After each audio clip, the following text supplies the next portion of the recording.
Hello friends, मैं हूं युवराज मिश्रा और आप देख रहे हैं ऑटो एक्सपर्ट्स। तो आज मैं आपके लिए बहुत इंपॉर्टेंट वीडियो लेके आया हूं टाटा नेक्सॉन के ऊपर। यहाँ पे एक्चुअली मेरी नेक्सॉन जो है वो मैंने 24,000 किलोमीटर चला दी, 24,000 विथ इन 2.5 ईयर्स। तो यहाँ पे मेरी कार में एक प्रॉब्लम आ रही है, एक टाइप का साउंड आ रहा है। वो मैं आपको वीडियो में बताऊंगा किस टाइप का, एंड वीडियो भी दिखाऊंगा एंड कब आ रहा है।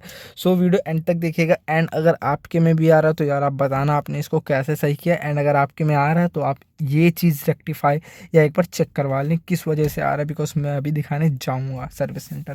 तो चलिए वीडियो स्टार्ट करते हैं। वीडियो को एंड तक देखिएगा, लाइक कर दीजिएगा वीडियो को एंड सब्सक्राइब कर दीजिएगा चैनल को। एंड आप कमेंट सेक्शन में बताइएगा आपको कैसी वीडियो चाहिए, कैसे रिव्यूज़ चाहिए, तो मैं डालूंगा। तो चलिए वीडियो स्टार्ट करते हैं। यहाँ पे मैं आपको बता दूँ, ये देखिए मेरी नेक्सॉन 24,000, ये देखिए एक सेकंड आपको दिखा दूँ, ये फोकस कर, हाँ 24,006 किलोमीटर यहाँ पे चल चुकी है। यहाँ पे मेरी नेक्सॉन में एक साउंड आ रहा है, मैं यहाँ पे आपको वीडियो में यहाँ पे अटैच कर दूंगा। किरकिर टाइप साउंड है, जैसे आप कार की बेल्ट होती है, बेसिकली जो इंजन की बेल्ट होती है, वो वैसी आवाज़ करती है जब वो पुरानी हो जाती है या ख़राब हो जाती है या उसमें क्रैक्स आ जाते हैं। बट मेरी जो कार में बेल्ट है यार, वो 2.5 साल में 24,000 किलोमीटर चली है। बट तब भी सस्पेक्टिवली मैंने जो थर्ड पेड सर्विस करवाई थी, जो 6 मंथ्स वाली होती है, मेजर पेड सर्विस के बाद, उस वो वाली में, उसमें मैंने उनको ये प्रॉब्लम बताई थी सर्विस सेंटर वालों को। एंड उन्होंने उस पर यहाँ पे 2 बेल्टें चेंज भी की थी।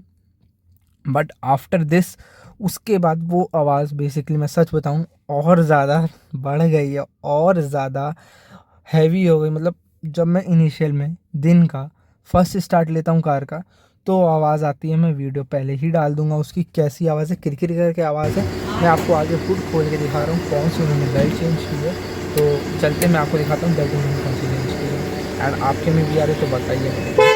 सो बेसिकली आप ये देख सकते हो, यहाँ पे आपको ये बेल्ट दिख रही होगी, ये देखिए फोकस कीजिए, यहाँ पे आपको ये बेल्ट दिख रही होगी। ओ 1 सेकेंड, ये देखिए ये बेल्ट आपको दिख रही होगी। ये देखिए ये बेल्ट चेंज हुई है यहाँ पे, जो कि ये ऑटो वाली बेल्ट होती है, ऑटो टेंशनर वाली बेल्ट जो कि रोटेशन करती है। बट तब भी ये बेल्ट चेंज होने के बाद आप ये देख सकते हो, यहाँ पे ये बेल्ट चेंज होने के बाद आवाज़ कर रही है। वो आवाज़ में जैसे मैंने बताया मैं वो डाल दूँगा। एंड अभी मैं इसको फिर लेके जाऊँगा इस आवाज़ के चक्कर में। एंड एक और प्रॉब्लम मेरे को फेस हुई थी, बट वो वीडियो हम नेक्स्ट वीडियो में डालेंगे। तो आप बताइएगा आपके में ये प्रॉब्लम फेस हो रही कि नहीं। मैंने ये देखिए बेल्ट चेंज करवाने के बाद भी ये प्रॉब्लम आ रही है, तो आप बताइए। एंड इसका कोई सॉल्यूशन हो जो आपके सर्विस सेंटर वाले ने दिया हो तो वो बताइएगा। अगर आपको ये वीडियो अच्छा लगा हो तो लाइक कर देना, सब्सक्राइब कर देना। Thanks for watching auto experts, bye.